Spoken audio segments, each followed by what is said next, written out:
तीन कहां गए? तो जवाब दिया कि जब सतयुग था तब चार थे, जब त्रेता युग आया तो अधर्म बढ़ा तो तीन बचे, जब द्वापर आया तो और अधर्म बढ़ा तो दो बचे, जब कलयुग ने अपना चरण दबा लिया तो सिर्फ एक पैर बचा। कलयुग की उम्र जो है वो है 4,32,000 वर्ष। अभी तो बचपन भी नहीं बीत पाया, तब ये हालत है। जब घोर कलयुग आएगा तो महाराज न बाप बेटी को, न बेटी बाप को, न भाई बहन को, न माँ बेटे को, एक पशुओं जैसा व्यवहार शुरू हो जाएगा। और घोर कलयुग आने पर, जब घोर कलयुग आएगा तो महाराज आदमी की उम्र 12.5 वर्ष की बचेगी। बोलिए गोविंद भगवान की। बंधुओं, ऐसा हम नहीं कहते, भागवत कहती है कि घोर कलयुग आने पर आदमी की उम्र 12.5 वर्ष की बचेगी।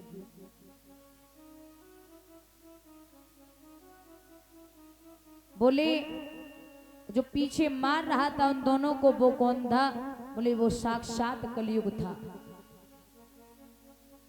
परीक्षित कहने लगे तू यहां आया है? बोले कैसे ना हूं महाराज, सतयुग आया, द्वापर आया, त्रेता युग आया, सबने राज्य किया।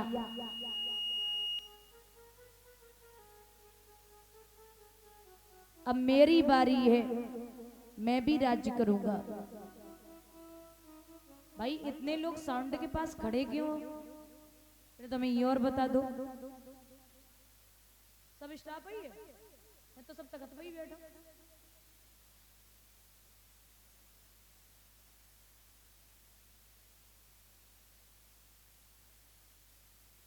बोले भैया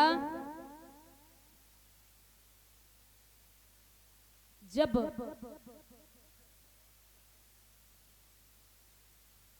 स्थान दिए, बोले जा कलयुग को परीक्षित ने, स्त्री संग होता हो वहां तो निवास कर, झूठी गवाही होती हो वहां तो निवास कर, मांस मदिरा लोग खाते पीते हो, वेश्याओं का नाच होता हो वहां तो निवास कर, और जा तू कनक में निवास कर। कनक माने सोना, और एक होता है धतूरा। कनक कनक ते 100 गुनी मादिकता अधिकाय बा खाए बोरा त्योहर बा पाए। बोले कि तू उस सोने में निवास करेगा जो दूसरों का छीना हुआ हो, लूटा हुआ हो। अब जिस मुकुट को परीक्षित ने बांध रखा था, वो मुकुट परीक्षित के बाबा भीम जरासंध से युद्ध में छीन करके लाए थे। सूक्ष्म रूप से कलयुग उसी मुकुट में प्रवेश हो गया।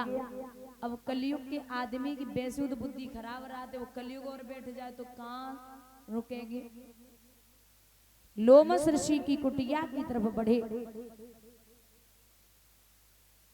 तो आवाज लगाई है कि मुझे प्यास लगी है, लेकिन महात्मा जी भगवान का भजन कर रहे बैठे एकांत में। अच्छा, भोजन और भजन, भोजन और भजन हमेशा एकांत में ही होना चाहिए। आज के जमाने में हमने बहुत लोग देखे, माला जप रहे, राम राम राम, मैसिया डली बांधी हो, फिर शुरू।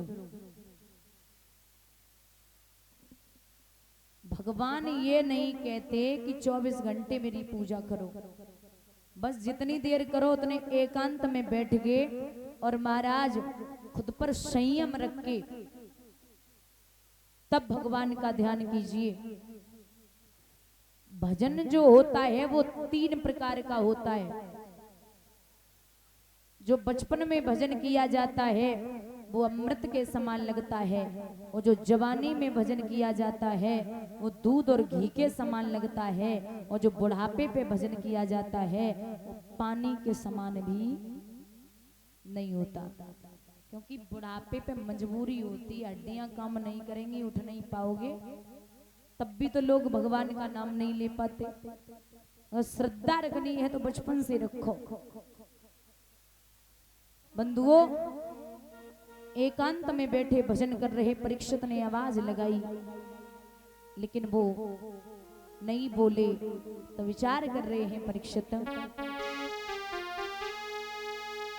मैंने देखा है आंखों से और आंखों का पलक गिराया है, दिल ने सोचा देख कर मुझे इसने आंखों को चुराया है, दिल ने।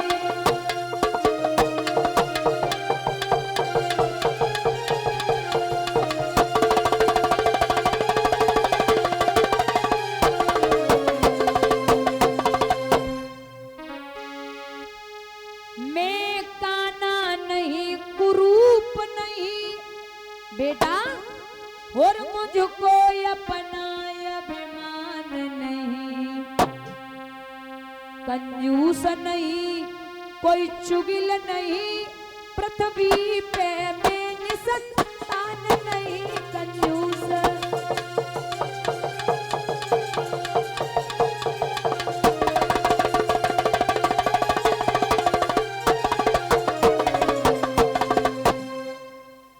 मैंने देखा है आंखों से, आंखों का पलक गिराया है, दिल ने सोचा देखकर मुझे इसने आंखों को चुराया है। वहां तक्षक नाम का एक मृतक सर्प पड़ा था, उस सर्प को महाराज उठाया और उठा करके महात्मा जी के गले में डाल दिया।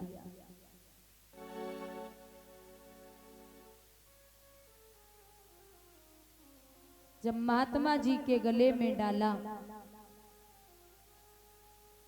स्वयं तो चले आए, लेकिन संत जी के पुत्र गंगा में स्नान कर रहे थे, उनसे किसी ने जाकर के कहा कि आपके पिता के गले में मृतक सर्प पड़ा